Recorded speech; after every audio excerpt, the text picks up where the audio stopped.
Welcome to the Deep Collaboration podcast from CoScreen. My name is Max Andaker, and in this episode I'm joined by my co-founder Pieper in a fascinating conversation with Darren Murph. As the head of remote for GitLab, Darren's knowledge cannot be understated when it comes to creating the right environment for people to thrive in working remotely. I hope you enjoy it. So welcome to the Deep Collaboration podcast. I'm here together with my co-founder and CEO, Pieper, and Darren Murph, who's the head of remote at GitLab. Very welcome, Darren. Hey, thanks so much for having me. Awesome. Perhaps we can start by talking a bit about you and your background. Yes, so I am head of remote at GitLab.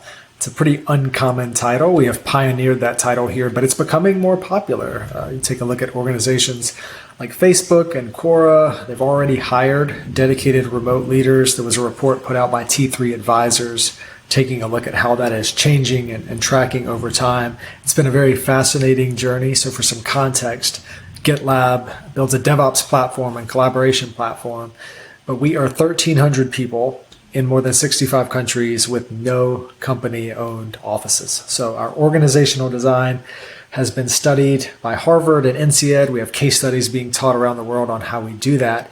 And before coming to GitLab, I spent almost 15 years leading teams around the globe in hybrid remote scenarios. And so it's been fascinating to transfer some of that. I spent 8 years at Engadget. Had a lot of fun doing that. I was talking to you a bit off air on some of the early incarnations of what would be our handbook and how that is translated to GitLab now. But it's been a fun journey, and it's awesome to be here at GitLab when the world went remote, essentially, and it put us in an amazing position to be able to inform and advocate on how to do it well. Yeah, and you obviously have an amazing background. As you said, I think GitLab is one of the companies that are really leading the way in how to handle remote work, and I guess also the transition into hybrid work that a lot of organizations will have to go through post-COVID.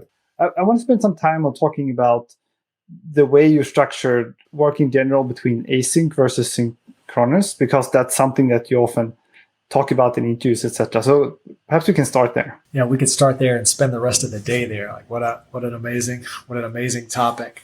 So I'll start with two things, and we can dig into it as you like.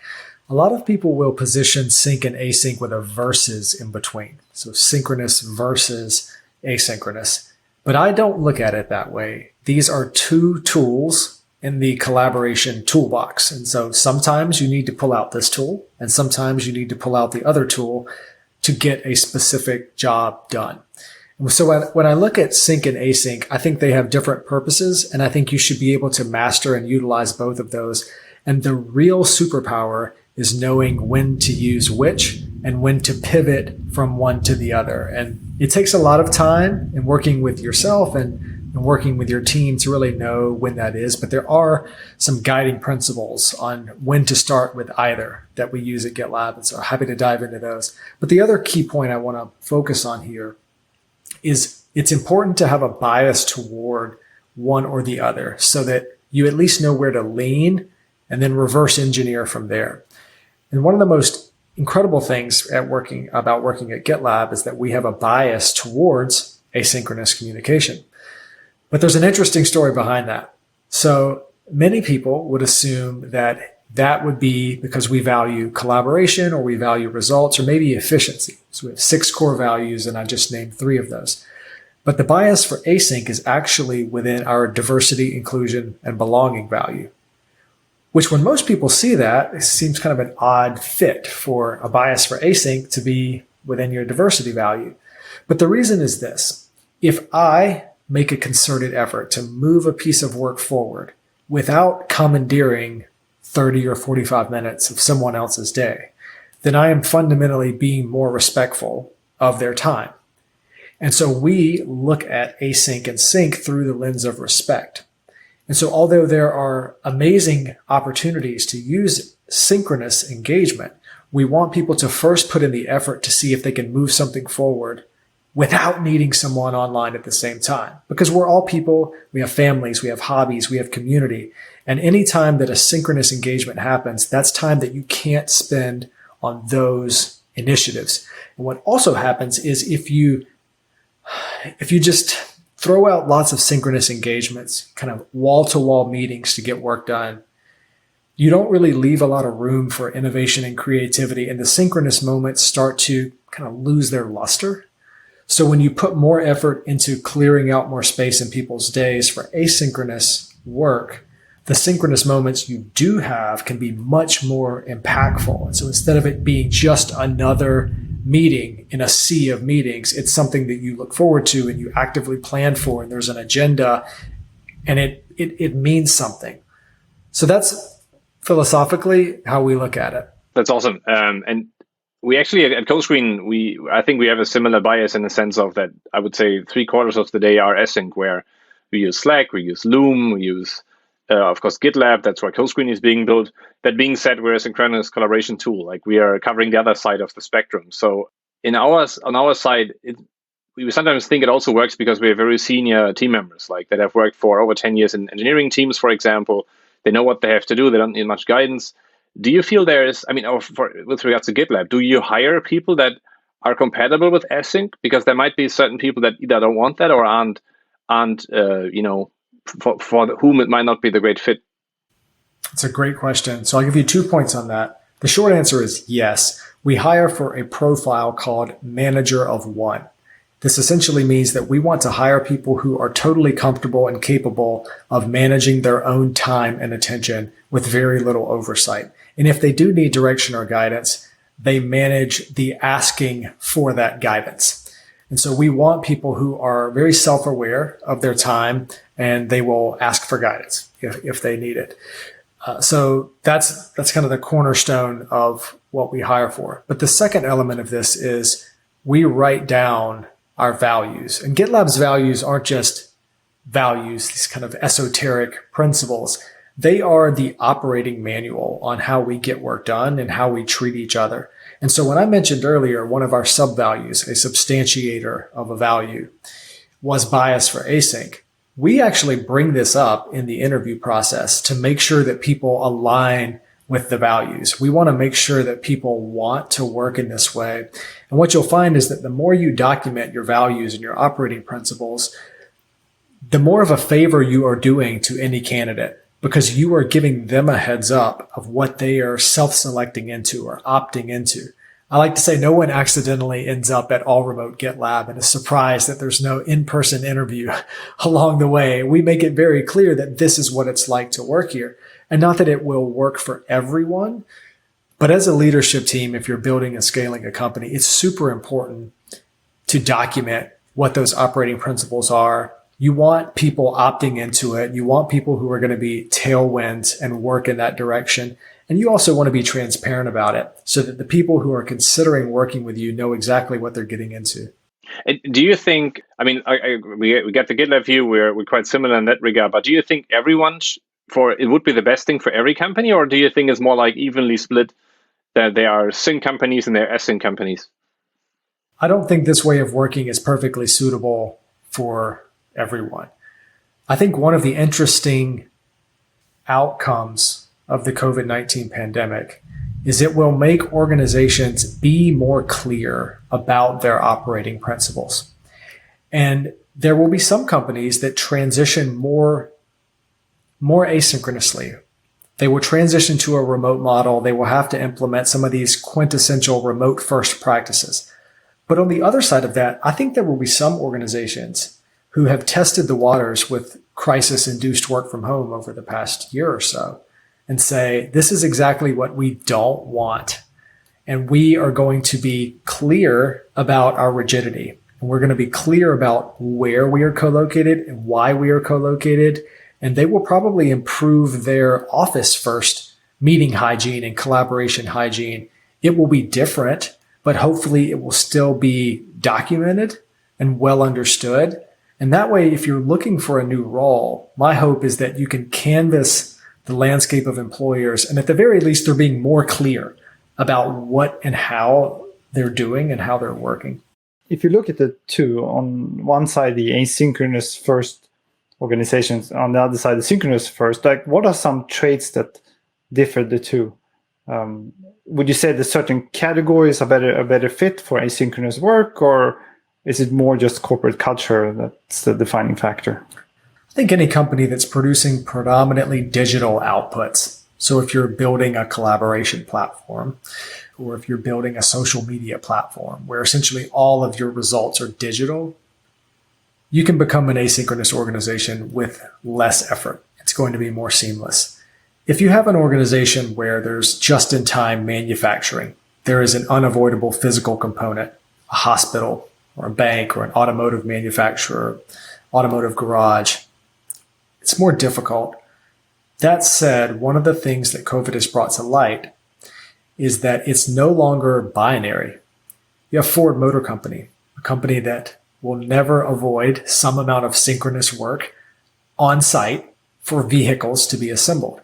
But what they've realized is that there is a portion of their workforce, legal, marketing, comms, that actually could stand to work differently and more flexibly and integrate some asynchronous practices into some forms or some portions of the workforce. My hope is in doing so, they will start to install, and I say they, I mean any organization considering this transition, they'll install more of a documentation mindset and a documentation culture, such that even the people that have to work on site or they are engaged in a synchronous environment will have access to more information from those who are working async and documenting. So my hope is that the rising tide will lift all boats. Awesome. One thing we notice is, so just on the internal processes at CoScreen, so we run GitLab, of course, like merge requests to submit to review code. There's always two people that have to be involved in getting something into production. We notice that for the complex merge requests, and although we try to split them up as much as we can, so there aren't that many, super heavy complex MR sometimes that happens, that there's a risk of for misunderstandings. There's a risk, and we feel it's a little higher risk of misunderstandings if you work async, in chat, in MRs even, or in emails, where it's sometimes appears more risky to escalate versus when you would just have been on a call. That wouldn't have happened because there's less room for misunderstandings and for these escalations. Do you feel the same, or how do you navigate that? Yeah, absolutely. We have a principle that if we're going to go back and forth 3 or more times on the same very specific task, we try to inject some sort of synchronicity to get over that hurdle and avoid any communications. Here's the principle to that. You have to look at every motion in moving a piece of work forward through the lens of ROI. So getting someone together for a 5-minute synchronous call, it may be inconvenient, especially if you're on other sides of the world. Mm-hmm. But if the ROI on that 5 minutes is to catalyze weeks or months of very seamless asynchronous work, then it was time well spent. If it's 5 minutes that you could have just easily provided a status update on it, it's probably not as high of an ROI. But the back and forth 3 times thing is kind of a good general rule. And there's also the understanding that you as a senior leadership team should create an atmosphere of psychological safety so that if someone feels like there could be a miscommunication or something just doesn't feel right, they're able to bring that up early and often. And it's not seen as a slight. There's no judgment attached to it. It's with a positive intent that you are seeking a greater level of understanding. And you'll find that some people can provide that deeper level of understanding more appropriately through the written word or an asynchronous video through a Voodle or Loom or something like that. And some have an easier time communicating it synchronously. Individuals, humans, are fascinating creatures. And one thing is for sure, none of us prefer exactly the same thing. And so it's worth offering as many options as you can for people to convey what it is that they're working on and what it is that they're thinking. Yeah, thank you so much. I think it's fascinating. And because you do say more asynchronous work, fewer synchronous sessions, how do they differ, say, from synchronous sessions at a primarily synchronous company? Are they shorter? Are they more, less frequent? I would say probably less frequent, but how do they come to be? Did you schedule them? Are they ad hoc? Our synchronous moments are far more asynchronous friendly than in a typical co-located corporation. Here's what I mean by that. Even if we determine that we need a meeting on the books, that is going to be a synchronous engagement for whoever can attend. But it is established in the most async-friendly way possible. All work-related meetings at GitLab have a shared Google Doc agenda attached in the calendar invite. It is sent in advance.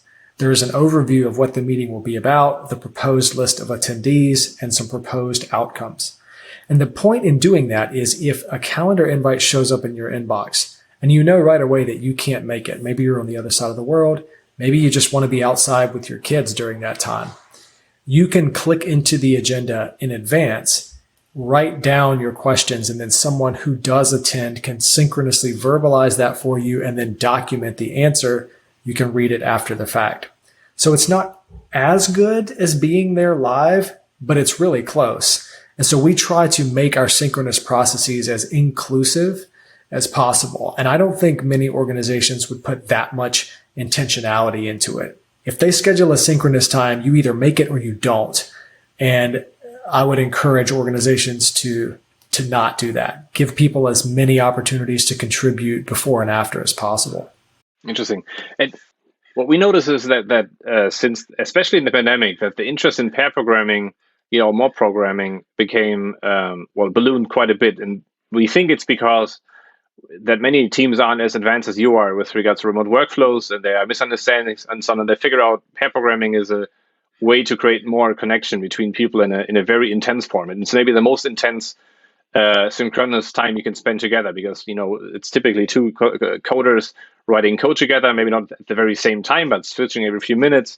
More programming is next level where you have more than two people doing the same. Do you use that as GitLab? There are people that do that to even replace code reviews entirely because you assume the whole code was written by two people anyway, so there's nothing to read anymore. What do you think about that movement?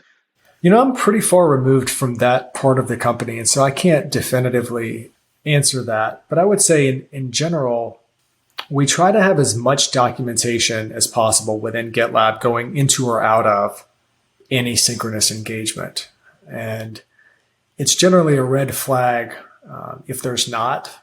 And in many cases, that will actually hold up a synchronous engagement or two people looking at something at the same time. We'll defer that until we go back and do the proper documentation. And in some cases, in doing that, it kind of obviates the need to get together synchronously. Interesting. So you rather say, okay, let's not meet right now. Let's rather do our homework on both sides. And then we just meet up to settle the open items.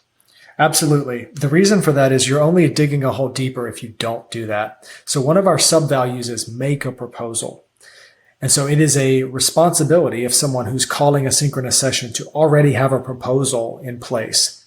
If you're going to dedicate time to synchronicity, it should only be to discuss a proposal that was already written down.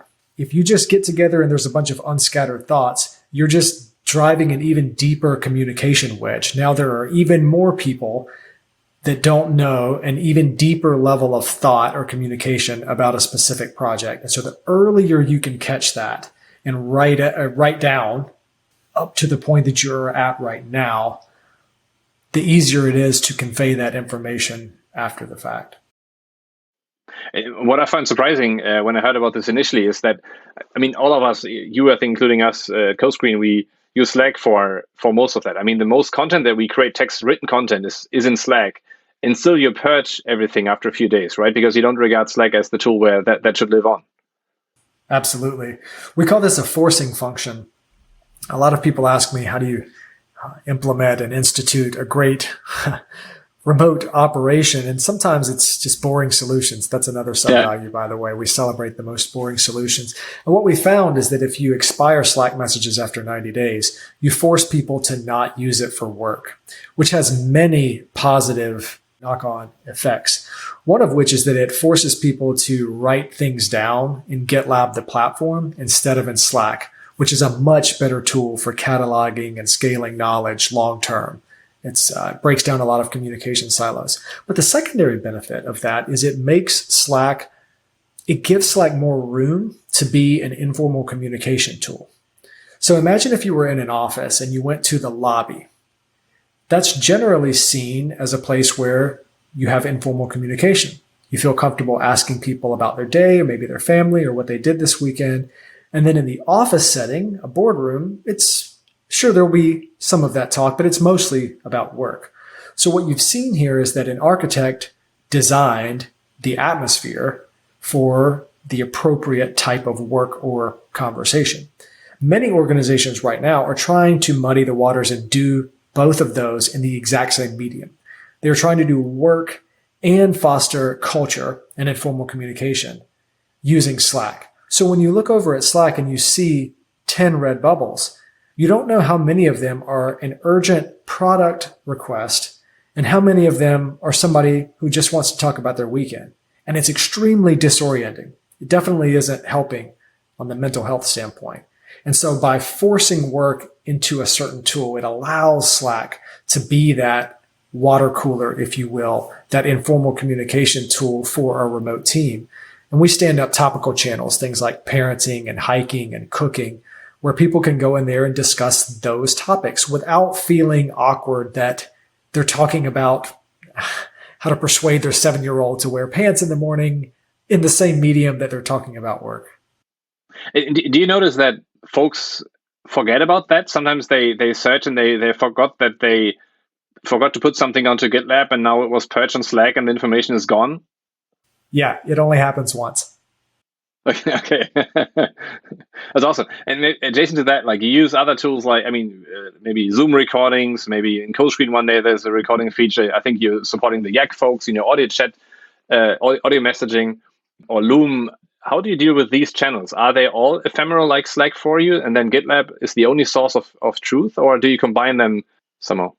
GitLab is the single source of truth, but think of it like this. Slack becomes the forum where people share links. Mm-hmm. So if you create a Loom link, you can share it in Slack. Now, Ideally, if it's going to be something as a permanent takeaway, you would put it in the GitLab issue.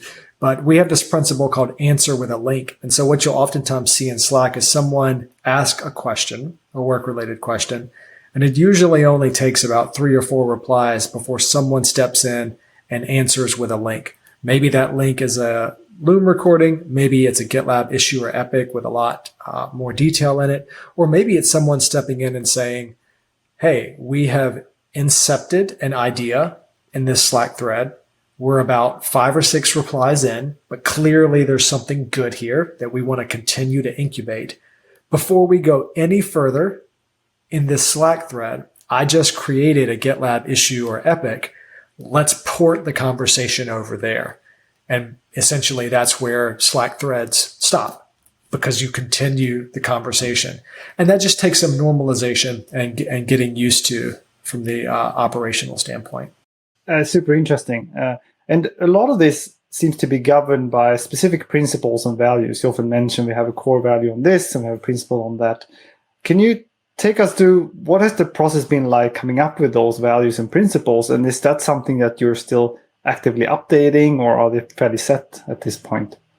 GitLab's values page had over 100 merged iterations in 2020 alone. This is an organization who has had values since the beginning. And last year, there's that much evolution going into it. I even remember someone in the community, they did not work at GitLab. They found our values page and they had a background in communications.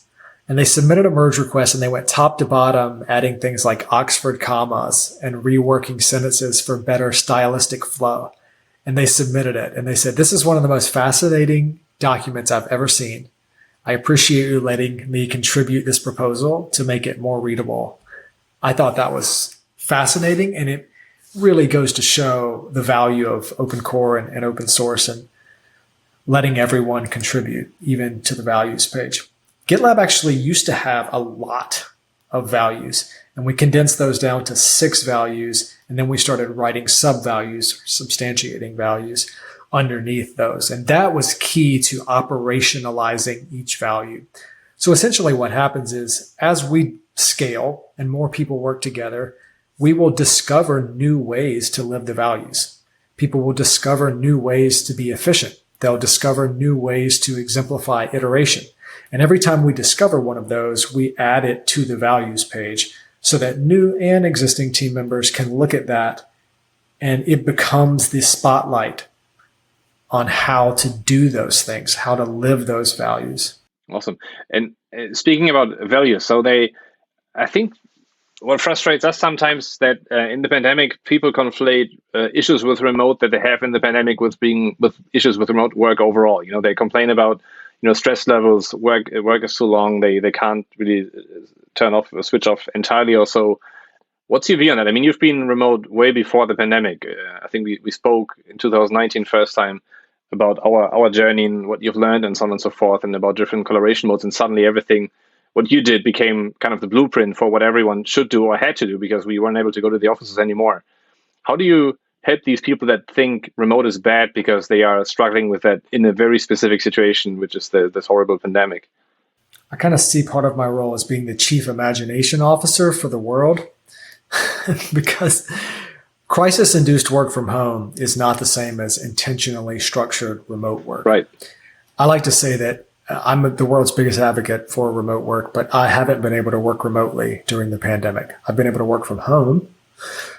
But other than losing the commute, all of the other remote work benefits you don't get during a pandemic.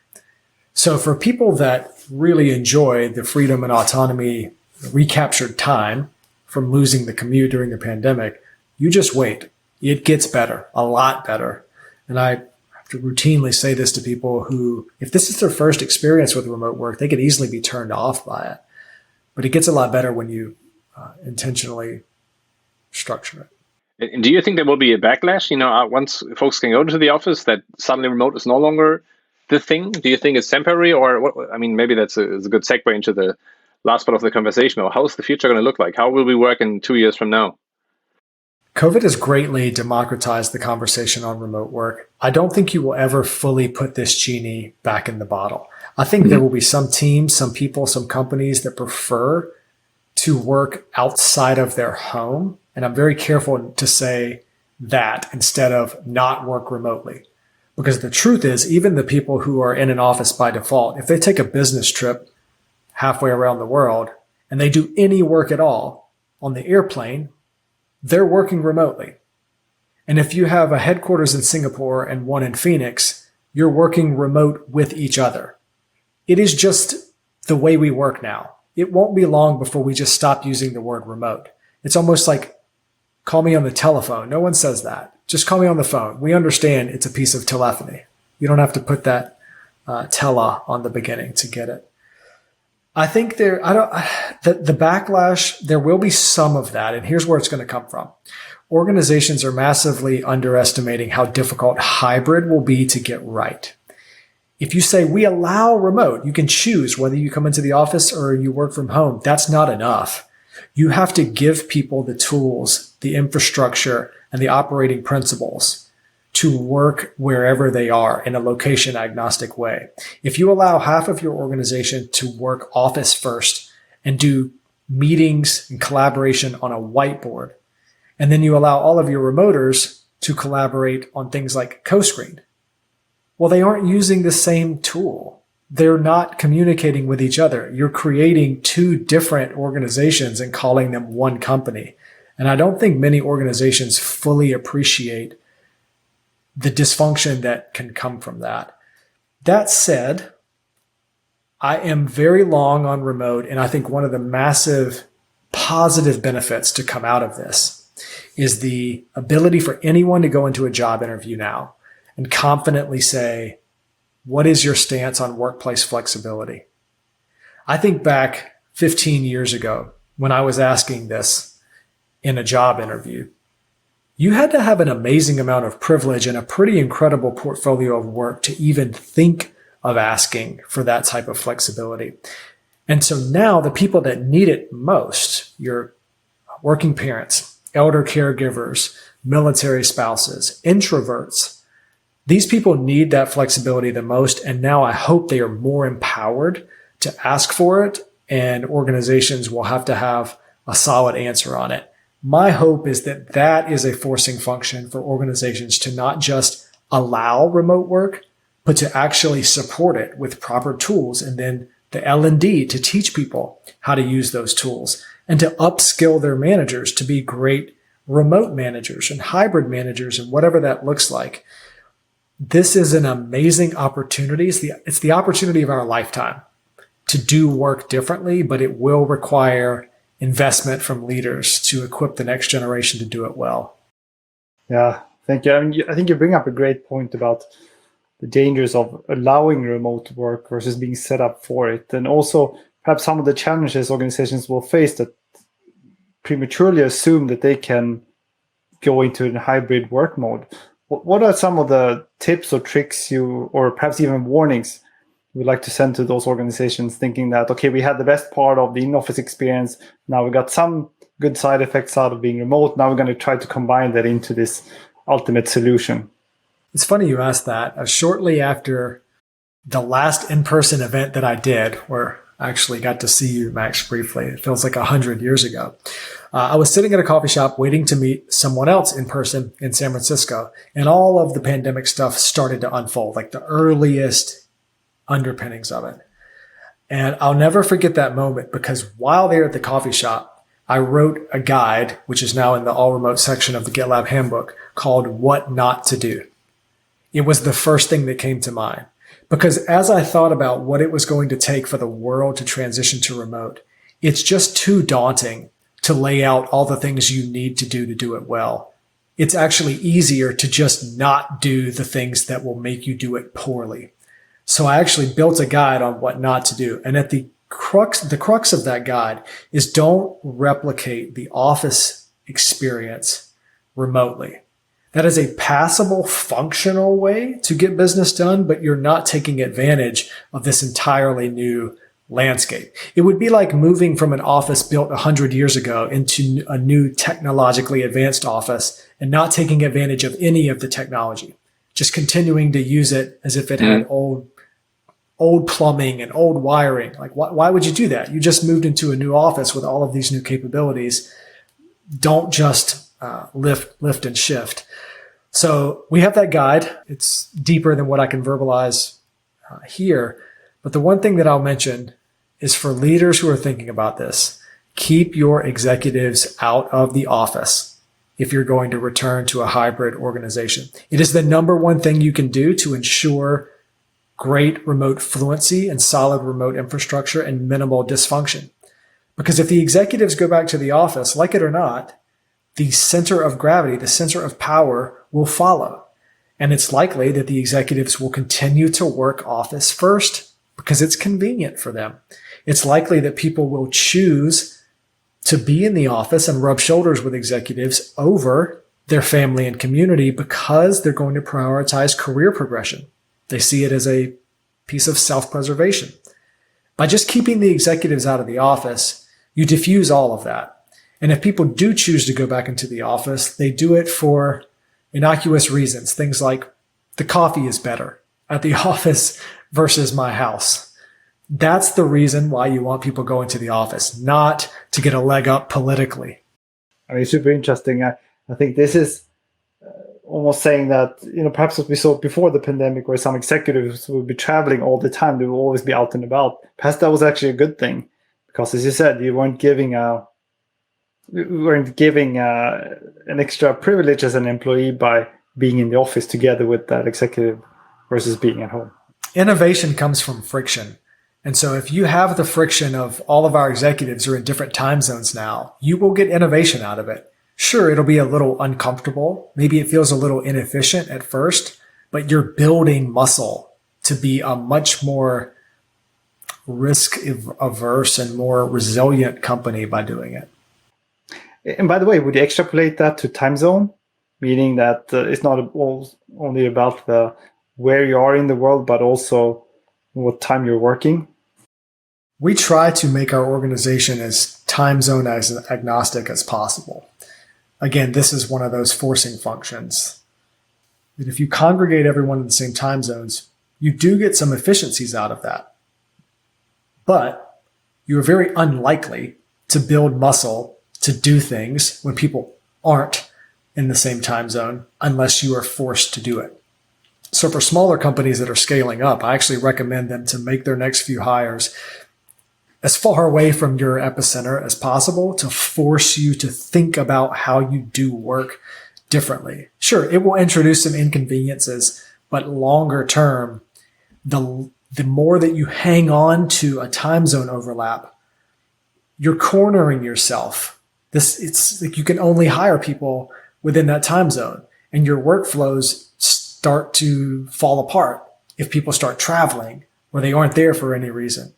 And so it just comes down to resiliency. The time zone thing forces some additional innovation and resiliency.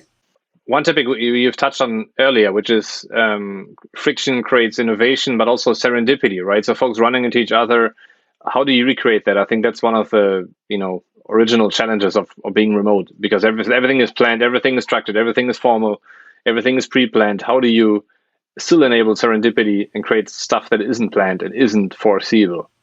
I alluded to this earlier, but those serendipitous moments in an office were never really serendipitous. You had an architect design hallways, design doors, specifically to get people to run into each other and say things to each other. It was very carefully planned out. Trust me, no office was built without some careful planning. So you have to do the same thing remotely. You have to plan the atmosphere for people to have serendipitous conversations.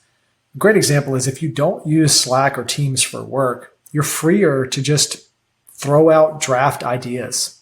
That's what serendipity is, right? It's always that one sentence that you mention to someone that then you start spinning on and jamming on. If you create the atmosphere for people to say that, then it becomes a lot easier for it to happen. The other thing I'll mention here is in-person matters a lot. GitLab is one of the most intentional organizations I know about in-person engagements. We get the entire company together for a week every single year. We get a lot of our sub-teams together more frequently than that. Don't try to create an organization where people never see each other.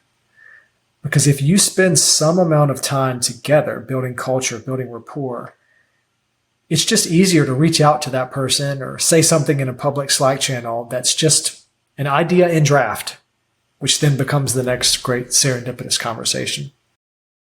Yeah, and I think on that topic, that you have to be intentional about meeting each other. Does that also mean that when you do get together, you don't do a lot of work? These are more social experiences. Yes. In-person time is best spent building rapport and building culture, not doing work.